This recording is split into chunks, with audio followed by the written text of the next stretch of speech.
여러분, 고추는 잡초일까요? 작물일까요? 뭐 당연히 작물이겠죠. 하지만 농업에서는 내가 재배하는 것 빼고는 다 잡초다, 이렇게 정의하고 있습니다. 그러니까 고추를 내가 심은 거라면 작물인 것이고 안 심었다면 잡초인 것이죠.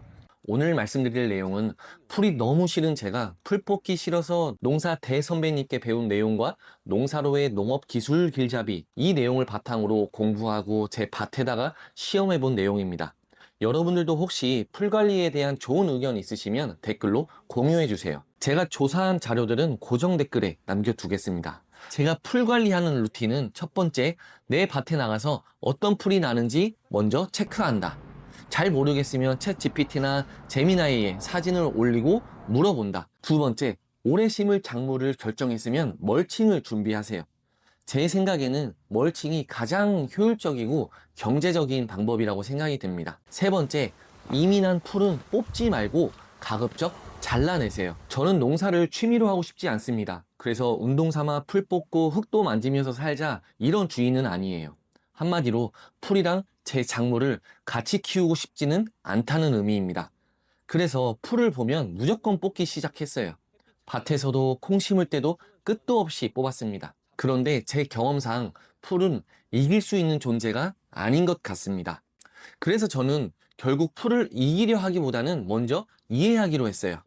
왜 풀이 나는지를 알면 거꾸로 안 나게 만들 수도 있지 않을까? 이런 생각을 하게 된 거죠. 모든 식물은 씨앗에서 자랍니다.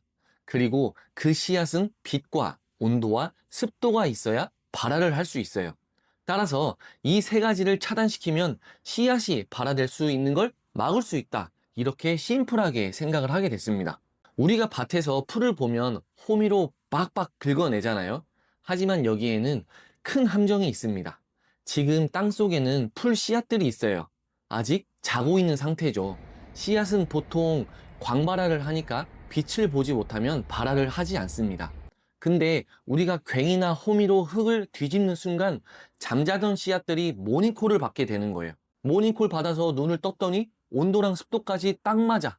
그러니까 바로 풀들이 올라오는 겁니다. 빗물에 흙이 파이면서 흙 속의 씨앗들이 빛에 노출되고 장마 후에 고온다습한 환경 자체가 이 발화 조건을 충족시키기에 딱 맞는 상황. 이게 바로 장마철에 풀이 폭발하는 이유이기도 한 거죠.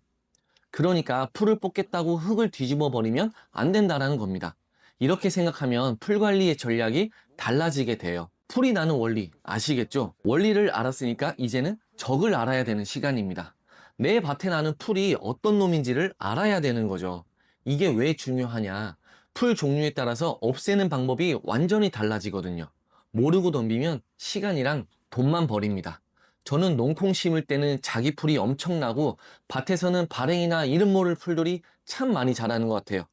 여러분들의 밭에는 어떤 풀이 많이 자라나요? 잎이 넓은지 좁은지, 여름에 많이 나는지, 아니면 봄이나 가을에 많이 나는지, 뽑았을 때 뿌리가 어떻게 생겼는지, 그걸 알면 우리가 다음으로 해야 될 행동 단계가 보이는 겁니다. 근데 솔직히 풀 이름을 모두 알기라는 거는 쉽지 않아요. 저도 발행이, 쇠뜨기 빼고는 헷갈리는 게 한두 개가 아니거든요. 그래서 요즘 제가 쓰는 방법이 있습니다. 스마트폰으로 풀 사진을 찍어서 챗GPT나 아니면 제미나이한테 보내는 거죠. 이 풀이 이름이 뭐야? 어떻게 없애야 하는지 알려줘. 이렇게 물어보면 그래도 웬만한 건 다 알려주는 것 같습니다. 직접 해봤는데 나름 정확한 것 같아요. 풀 이름뿐만 아니라 1년생인지 다년생인지 어떤 방법으로 방제해야 되는지 이런 것까지 설명을 해주는데, 농약사 가기 전에 미리 파악하고 가면은 우리가 약 살 때도 훨씬 수월할 것 같습니다. 사실 풀은 난 다음에 잡는 것보다 안 나게 막는 게 훨씬 중요해요. 그래서 풀 관리는 예방이 가장 중요한 법입니다. 우리가 멀칭을 하는 게 풀이 더 못 자라게 하려는 의도도 있지만 더 본질적인 것은 씨앗이 빛을 못 보게 막는 거라는 거죠.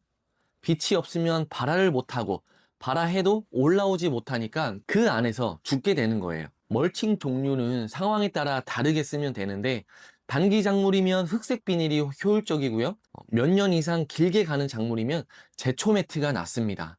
친환경으로 가고 싶은 분들은 볏짚이나 톱밥으로 덮어도 효과가 있다고 하시더라고요. 근데 저는 친환경보다는 조금 더 효율적인 방법을 추구하는 편이라 비닐 멀칭이나 제초 매트를 활용하는 편입니다. 근데 멀칭을 해도 풀은 납니다. 비닐 사이로 올라오기도 하고요. 멀칭 안 된 고랑에서 올라오기도 하는 거죠.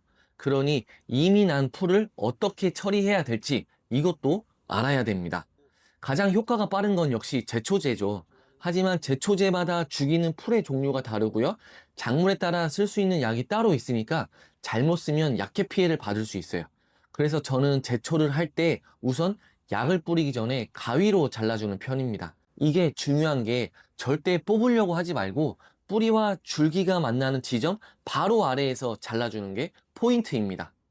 다시 말해서 생장점을 끊는 거예요. 뽑으면 흙이 뒤집혀가지고 씨앗이 또 올라오지만 잘라내면 그걸 막을 수 있어요. 그리고 장마 오기 전에 잘라두는 게 제일 좋아요. 결국은 제초제를 쓰게 되기는 하죠. 하지만 제초제도 종류가 있다는 거 다들 아시죠? 접촉부만 죽이는지 아니면 뿌리까지 죽이는지 작물까지 죽이는지 제초제의 특징을 알고 활용하셔야 됩니다. 논둑이나 밭둑처럼 만약에 흙이 무너지면 안 되는 곳은 잎만 죽이는 약을 써야 돼요. 뿌리까지 죽이면 땅이 물렁물렁하게 되니까 장마 때 둑이 무너질 우려가 있습니다. 그리고 잎이 넓은 풀을 죽이는 약, 잎이 좁은 풀을 죽이는 약이 따로 있으니까 이걸 파악한 다음에 내가 키우는 작물과 어떤 제초제가 맞는 성향인지를 파악한 다음에 구입하시는 게 좋습니다. 여기서 꼭 알아두셔야 될 점은 우리가 쓰는 일반적인 제초제는 씨앗을 죽이는 게 아니라는 겁니다. 이미 올라온 풀의 잎이나 뿌리를 죽이는 거예요. 그러니까 제초제 치고 나서 흙을 건드리면 땅속 씨앗이 또 올라오게 되는 거죠. 따라서 두둑 만들고 제초제 치고 그 다음에 멀칭하는 순서가 가장 바람직한 순서가 되겠습니다. 자, 정리해 볼까요? 오늘 제가 드리고 싶었던 말씀을 풀을 이기려고 하지 말고 풀을 이해하자는 내용입니다. 제가 풀 관리하는 루틴은 첫 번째, 내 밭에 나가서 어떤 풀이 나는지 먼저 체크한다.